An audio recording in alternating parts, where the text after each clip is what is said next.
Welcome to another episode of Tea Time with Terry Ann. Today, I am excited to speak with Amber Paxton. Now, I met Amber quite a few years ago as part of my knit and crochet Bible study, and I've been so excited to watch her become just such an amazing mother and wife over the years. Now, I'm going to talk to Amber today about being a homeschool mom. Life has kind of made a turn in everyone's lives, and Amber has become a homeschool mom. So we're going to talk a little bit about what that's like, some of the challenges, some of the accomplishments and satisfactions of it, and even if she would recommend it. We'll find out in just a moment. Amber, welcome. I'm so excited. Thank you for joining me. No problem. My pleasure. You are now a homeschool mom. Yes, I am. To 3 boys, is that correct? Uh-huh. And what are their ages? I have 11-year-old twins and he's 8 now. I was gonna say his birthday was like last week. So I have what grades are we? 2nd grade and 6th grade. 2nd and 6th. 6th, yeah. How do they do that? I don't know. I was is that right? Yeah, that's right. What led you to the decision to go ahead and homeschool this year? Well, we had kind of been, I don't want to say forced into it, but we, the pandemic had been part of the reason that we were we started homeschooling the youngest one, and the other 2 were going to an online school. And it wasn't going horribly well with the online school. And so we decided that we would just go ahead and have me homeschool all 3 of them. I had kind of been talking about possibly homeschooling them for a while. And then we just decided to go ahead and start with David. And that online school, like I said, it was, I was giving him a lot of work myself anyway. So it was almost like I was homeschooling them anyway. So, but I had been thinking about doing homeschooling, and then the pandemic kind of just reinforced my desire to do that. So, I have not regretted homeschooling all 3 of them.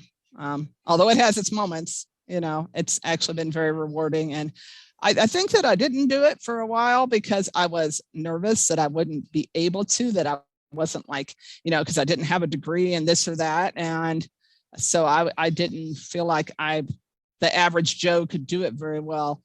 And so I decided to just go ahead. I kind of just jumped into it and was surprised that it wasn't harder. So. Yeah. Or do you just come up with, hey, today I think we're going to do such and such? Or do you have a curriculum that you follow? I follow the Sunlight curriculum. I like the way it's set up because I am honestly not that organized. So it organizes me. It says, these are the things you have to get done. It doesn't matter what order you really do them in, as long as you get, all of this stuff done. And by the end of the year, have so many hours in, and I kind of try to keep myself on focus with that by kind of seeing how many hours I have when we just finished a quarter a little bit back. And I was like, okay, so how many hours do I have right now? Is that going to equal what we need by the end? Okay, I think we're on track. And if we're not on track, then I can adjust it. So, but the Sunlight curriculum works for me because it kind of lays out what I need to do. Mm-hmm. So, but it's there's tons of curriculums out there though. If that doesn't work for somebody, or if somebody likes to make their own daily schedule, I don't. But if somebody does like to, then there's lots of other stuff to pick from out there. So. Okay. what kind of support do you have as a homeschool mom? Well, I would say my biggest support is mostly other homeschool moms. They give me the, ideas. They're very encouraging. I get, sometimes I manage to get, old curriculums from them, or not curriculums, but, supplemental books and things. Like I had a homeschool mom that I'm friends with, and her kids are like almost, I want to say they're in the last half of high school. So she had a lot of stuff that was my kids' age. So she gave me a lot of stuff to use with my boys. And it didn't cost me anything because she just blessed me with it. So I was like, nice.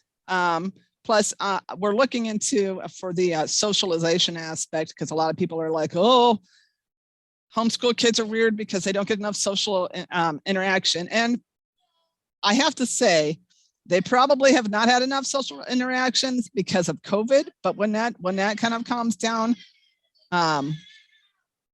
we hope to get involved with the co-op, which is like, a group of people that, well, I think Melissa White was that you had on earlier. She kind of explained it better than I possibly could. But it's basically, you're not alone teaching. That's basically what it is. That's what it comes down to, isn't it? Yeah. And I think that's important, because I know when I first started hearing about homeschooling, that was my thought was, okay, I'm here and I'm supposed to come up with the work, and I'm supposed to grade it, and I'm supposed to know all this stuff. And then I just kept thinking of oh my gosh, I'm glad I don't have young kids. But I love the idea of this co-op. So you're not alone. And that's, I think, a very important feature to realize. Well, and when it comes to grading things, answer keys, they're awesome. So, because I mean, there are certain things I can grade without them, but there are some things I'm like, I don't know, I'll have to look.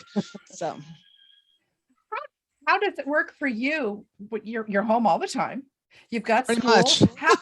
How does this affect then your home life and your family life and your school life? If the kids go off to school, their school time, then they come home and that's home time. How do you do all that in one house all at the same time? Well, we have a set time that we start, and sometimes we hit it, sometimes we don't. But they know that if they start late, then they're going to go late, So, okay.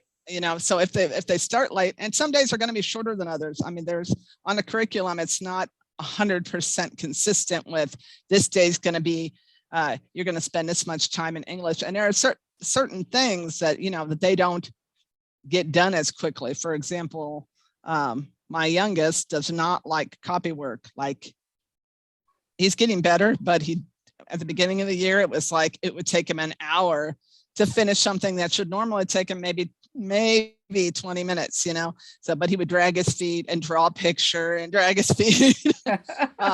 So he'd stay at the desk, but it would take him a long time to do it. We also have desks in our living room, and they know that those are the serious subject. See, I mean, they can sit, and if they're having to do reading, then they can sit on a couch or what have you. But if they're doing like math and science, or they're having to share a book, when they're doing something, they usually will have to sit at their desks. So desks help a lot, I think, because it kind of says school to them. It helps with their mindset then, doesn't Yeah. it? I'm big on, what is the mindset? So it's okay, we're here, we're serious. This is okay. That works very well. I like that. So, I noticed behind you, you have the cursive writing. Yes, we do. And I know some schools aren't teaching that anymore. But I just had the twins do a report on a state of their choice, and they had to do it in cursive. And it's some kids like cursive, some kids like the way it looks, but it takes them a long time to do it. One of mine, it takes them a long time to do it, but it's better handwriting than mine. And the other one, he rushes his way through it a little bit, but he gets it done. I mean, it still looks nice. It doesn't look hideously bad or anything. It looks decent. So, Oh, good. but he did it a lot faster too. So, you just kind of have to, they do a good job of, it's not their favorite subject though. Penmanship is not their favorite subject, and they do it twice a week.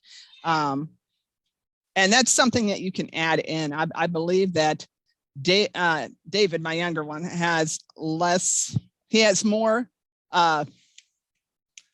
he has something written into his curriculum that is handwriting based, but I had to add in the handwriting based curriculum for the twins because it's something that I wanted them to work on. So, but that's a neat thing, I think, then about homeschooling is you can adjust that curriculum to bring in the things that you also, not only what they need to learn, but also what you feel is important for them to learn as well. Or what they like too. I mean, you don't have to just, you can, like I think I might have said this before, but you can go down the rabbit hole of what their interests are. Sure. If you want to, I mean, if you're studying the eye and they're like, well, I want to learn more about the eye, and then you start studying certain parts of the eye and they want to do more of a, an in-depth research kind of a thing, they can do that. I mean, and in regular public school, they could come home and do it, but they're not going to be able to do it at school and have it count as school or become a project for them at school, unless, of course, there's always science fairs and things like that. But that's not the whole year. You can do that all year long if you want to. So, I find that a great big benefit when I hear school moms talk about that, homeschool moms and what they bring in. How do you separate I'm mom from I'm teacher mom? That's harder. Well, because, there are some days when they don't separate well and the kids are kind of like, they know that I am teaching them, but they don't treat me like a teacher. So then we have to go back and say, okay, we need to talk about roles here and what you're supposed to be doing and what I'm supposed to be doing. So, it's a learning process all the way around then, isn't it? The whole thing is really, I mean, it's kind of a learning process, and it's kind of a on the job training, that you have to, you're not going to know the whole thing when you start. You're just not, just like anything else, you can't know it right off the bat. Even if you've read it in books, you still can't know it right off the bat. You have to learn as you go. There are just some things in life that are like that. So, and this is one of them. What would be your number one challenge as being a homeschool mom?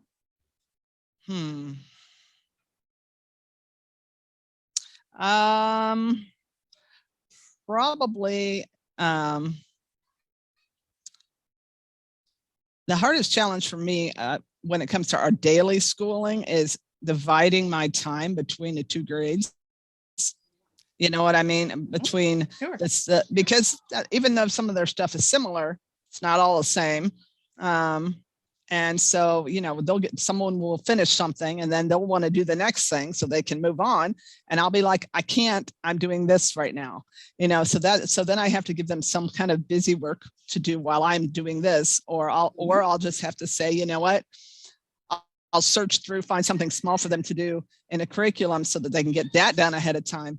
But that for me, I think is probably a major challenge. It's just that the different age ranges between the I say that two of them, but it's the three of them, but because they're both in sixth grade. So between the two grades, we'll say that between the two grades, just keeping up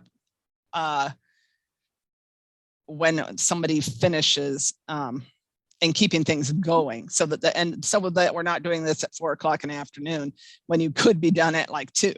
So What would you say would be your biggest accomplishment or success or satisfaction? I don't know which word to use in being a homeschool mom. well, I am pretty proud of the fact that David is, and part of this is him, not all me, but he is a really good reader for his age level. He is really good at reading. He's decent at spelling, and he can read books that I think are probably above his age level, and he may not spell everything right, but I'm pretty happy with where he's at, considering he only had 1 year in public school before the pandemic shut everything down. So he was starting to learn letters and things like that, but he had no idea how to put words together, and now he can do that. And that makes me feel that I'm pretty happy. I'm happy Yes, with where he's great. at. And you can really measure in that right, aspect of it, can't you? Right. Mm-hmm. You can. And with the twins, I think that the fact that they haven't really slowed down, and now they have kind of, in my opinion, since they were doing a different curriculum last year on the online school, and now they're doing a different one, I feel like they have moved backwards in math just a little bit. But at the same time, it's review. And as long as they are able to do the math they need to by the end of the year, I think we're going to be okay there. And I mean, the fact that I've been able to follow along in math has been actually a good thing, because I'm terrible at math. And I mean, and that's another nice thing about homeschooling, is that you can take, if you're bad at something, you can get outside help. You can use stuff on online programs. You can use your neighbor who's really good at math, or your husband who's really good at math, which is my case. And I mean, but at the same time, as you're homeschooling your kids, you're going to learn stuff that you forgot. I mean, especially with me as an older mom, you learn a lot of stuff that dropped out of your head after you left, your own school. So I'm you like, don't have to be an expert in right, all areas all the time. Right. Know everything. That's good to know.